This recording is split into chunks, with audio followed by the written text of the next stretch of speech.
Okay. Very good afternoon. Good afternoon, sir. Okay. Sudarshan and Asmita, your topic is about personalized education for every learners. Our DTI project title this one. Okay. Whether you people going to discuss about DTA, that is design thinking or case study. Sir, design thinking case study, sir. First, design thinking. Design thinking is a human-centered problem-solving approach that focuses on understanding the users, defining their needs, ideating creative solution, testing, building prototypes, and testing for better improvements. There are 5 key stages like empathize, ideate, define, prototype, testing. Empathize. It is the first stage of design thinking that focuses on understanding the learners, their fields, challenges, and need for learning environment. To see learning from students' point of view, what makes their learning difficult and easier. Define. Students have different learning styles and ability, but current system focuses on uniform content that does not suit for every individual learners or learners. Learners need the system that personalizes their lessons according to their abilities, pace, and understanding levels. The next stage was the ideate stage, creating a solution for this project. We all discussed this project and create a solution for this project, sir. Solution எப்படி ஒரு environment தேவை, அது எப்படியெல்லாம் build பண்ணலாம், எப்படியெல்லாம் ஒரு யூஸருக்கு கொண்டு போகலாம், இந்த மாதிரிலாம் பில்ட் பண்ணியிருக்கோங்க சார். நெக்ஸ்ட் ஸ்டேஜ் வந்து ப்ரோட்டோடைப், ஒரு சிம்பிள் டெஸ்டிங் வெர்ஷன் அது நாங்கள் பில்ட் பண்ணியிருக்கோம். எப்படின்னா ஒரு யூஸர் ஒரு கண்டென்ட் ஒரு டாப்பிக்கு பற்றி ஸ்டடி பண்ணுற வராருன்னா டாபிக் என்டர் பண்ணுறாரு, அதுக்கு சப் டாபிக் இருந்தால் சப் டாப்பிக்கு கொடுத்து ஜென்ரேட் லெசன் கொடுத்தா அந்த ஜென்ரேட் லெசன் பட்டன் கிளிக் பண்ண அடுத்த second the content will generate for the user. அந்த கண்டென்ட் ரீட் பண்ணதுக்கப்புறம் it will shows a start quiz button. இந்த ஸ்டார்ட் குவிஸ் பட்டனை கிளிக் பண்ணால் it will shows a 10 questions, almost 10 I think. அதில் அவர் solve பண்ணுவார், user வந்து அதை சால்வ் பண்ணுவார். இப்போ அந்த யூஸர் வந்து சால்வ் பண்ணும்போது பிலோ 50% சால்வ் ஆயிடுச்சுன்னா you want to study more, you want to concentrate in this concept அப்படின்னு அது சஜஷன் கொடுக்கும் சார். நெக்ஸ்ட் வந்து testing. It entering to real world testing பண்ணியிருக்கோம் சார். ஃபஸ்ட்டு எம்ஃபத்தைஸ் பார்ட்னா ஃபஸ்ட்டு அண்டர்ஸ்டாண்ட் பண்ணுங்கள். நீங்கள் வந்து எத்தனை ஸ்டூடெண்ட்ஸை வந்து ஆக்சுவலாக வந்து இதுக்காக சர்வே பண்ண யூஸ் பண்ணீங்க? Almost 16 years. 60. ஓகே. ஒரு 60 பேர்த்தை வந்து நீங்கள் வந்து சர்வேக்கு எடுத்துருக்கீங்கன்னு வச்சுக்கோங்க. 60 பேர்த்தில் வந்து யாரெல்லாம் பாசிட்டிவாக பதில் சொன்னாங்க, யாரெல்லாம் நெகட்டிவாக பதில் சொன்னாங்க படிக்கிற விஷயத்தில்?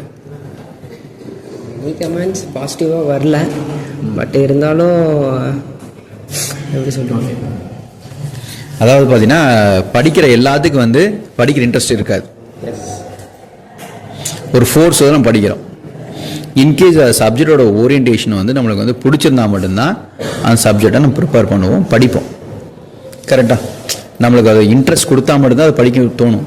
அதுலேயும் இன்ட்ரெஸ்ட் கிடைக்கணும்னா 1 hourன்னு வச்சுக்கோ, அதுவே அதிகபட்சம் 10 நிமிஷம், 1/4 மணி நேரம், அரை மணி நேரம், அது வரைக்கும் படிக்கிறதே பெரிய விஷயம்.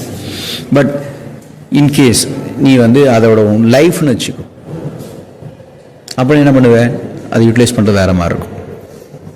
இப்போது நீ வந்து ஒரு 1 hour ஒரு வேலை செஞ்சால் உனக்கு வந்து நான் ஒரு 10,000 ரூபா தரேன்னு வச்சுக்கோ.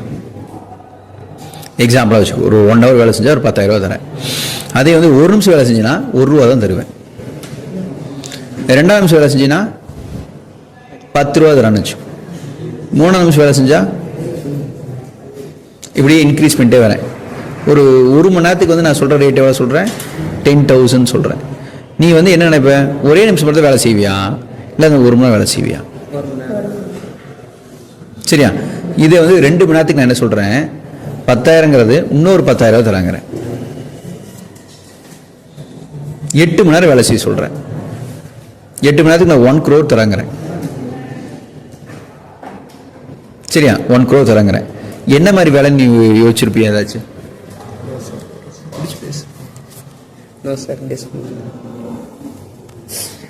நான் என்ன வேலைன்னே சொல்லலை, ஆனால் அந்த வேலைக்கு நீ தயாரிங்கிற அமௌண்ட்டு டிசைட் பண்ணது அந்த வேலை என்ன வேலைங்கிறத வந்து உன் மனசு வந்து யோசிக்க தோணுது. ஸோ அந்த மாதிரி இன்ட்ரெஸ்ட் தான் எல்லாத்துக்கும் டிபெண்ட் பண்ண வைக்கும். ஆசை அப்படின்னு சொல்கிற பார்த்தியா, அதுதான் இன்ட்ரெஸ்ட் சம்திங். ஓகேவா? ஸோ அதுதான் மேக் பண்ண வைக்கிறது உன்னோட விஷயத்தை எதுவுமே. ஸோ சரி, அதுதான் அடுத்தது சொல்யூஷன்ஸ் ஆக்சுவலாக. ஸோ நம்ம ஃபஸ்ட்டு பார்ட்டே வந்து பார்த்திங்கன்னா என்ன பிரச்சனை படிக்கிறக்கு அப்படின்னு சொல்கிறோம். ரெண்டாவது அதில் என்னென்ன பிரச்சனைலாம் இருக்குதுன்னு ஃபஸ்ட் ஐடியா பண்ணணும்.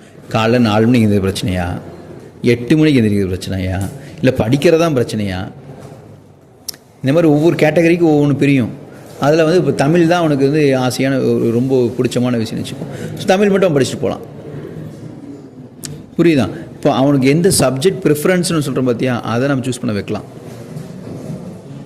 எதில் அவன் மார்க் அதிகமாக வாங்குறானோ அந்த சப்ஜெக்ட் அவன் பேசிஸில் அவன் படிக்க போகலாம். தமிழ், இங்கிலீஷ், ஹிஸ்ட்ரி, மேபி ஐஏஎஸ்க்கு ப்ரிப்பரேஷன். புரியுதா சொல்கிறது? அப்போது அவனோட யூபிஎஸ்சி எக்ஸாம் எதோட இன்ட்ரெஸ்ட் அவனுக்கு ஓரியன்டாக இருக்குதுன்னு செக் பண்ணுறது அதில் செக் பண்ணால் தெரியும். அதுக்கு தகுந்த மாதிரி போக முடியும் அவனால். சரியா? இல்லை நான் வந்து மேக்ஸ் மட்டும் தான் எனக்கு நல்லா சால்வ் ஆகும் அப்படின்னா மேக்ஸை மட்டும் படிச்சுட்டு போ. ஸோ அந்த பீரியட் ஆஃப் திங்ஸில் வந்து நீ இதெல்லாம் கிராஸ் ஓவர் பண்ணினா அடுத்தடுத்து லேர்ன் பண்ணுறதும் அடுத்த சக்ஸஸ் லீட் பண்ணுறக்கும் அது அச்சீவ் பண்ணுறதுக்கு யூஸ் ஆகும். ஸோ அதுதான் வந்து அந்த பாயிண்ட் ஆஃப் வியூலேருந்து யோசி. ஒருத்தருக்கு எது இன்ட்ரெஸ்ட்டு அதை ஐடென்டிஃபை பண்ணுறது தான் மெயின் விஷயம். அவனோட மார்க் ஸ்கோரில் மட்டும் அதை டிஃபைன் பண்ணாது, அவனை படிக்க வைக்கிறதுக்கும் அதை தோண வைக்கணும். அதையும் யோசிச்சுக்கும். சரியா? ஸோ அதுதான் feedback of prototype or testing பார்ட்டில் நான் சொல்ல வேண்டிய விஷயம். ஓகேவா? தேங்க்யூ.